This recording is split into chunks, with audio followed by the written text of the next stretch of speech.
সে বিনা চেষ্টায় অকল্পনীয় কোন মহাভাগ্য বসে আপনার চরণ পঙ্কজের অভয় আশ্রয় লাভ করে নিশ্চিত হৃদয়ে সুখ ও নিদ্রায় নিদ্রিত হয়েছে।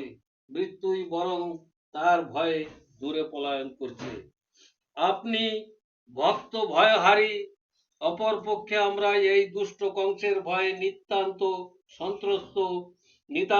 সন্ত্রস্ত। তার হাত থেকে আমাদের রক্ষা করুন। সেই সব জড়বাদী দেহাভিমানী ব্যক্তিদের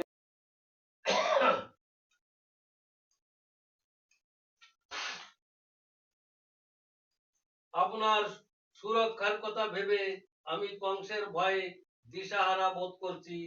এ বিশ্বস্তা স্বরূপ ভগবান আপনার এই শঙ্খচক্র গদা পদ্মধারী শোভার আধার অলৌকিক চতুর্ভুজ রূপ আপনি স্থান রূপে বিরাজমান আকাশকে ধারণ করে থাকে, সেই রকম এই প্রলয়কালে এই সমগ্র বিশ্ব প্রপঞ্চকে আপনি নিজ শরীরে ধারণ করেন।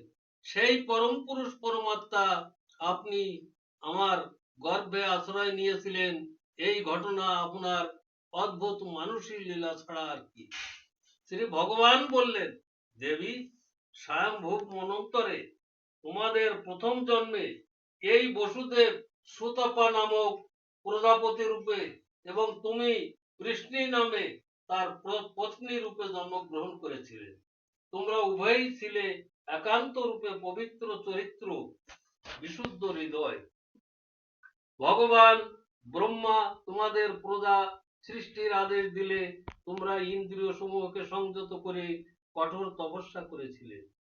বর্ষা, বায়ু, ঘর্ম, শীত, উষ্ণতা ইত্যাদি বিভিন্ন কালের গুণ সমূহ সহ্য করে প্রাণায়াম অভ্যাসের ফলে তোমাদের মানসিক মল সমূহ সম্পূর্ণরূপে বিদূরিত হয়ে গেছিল।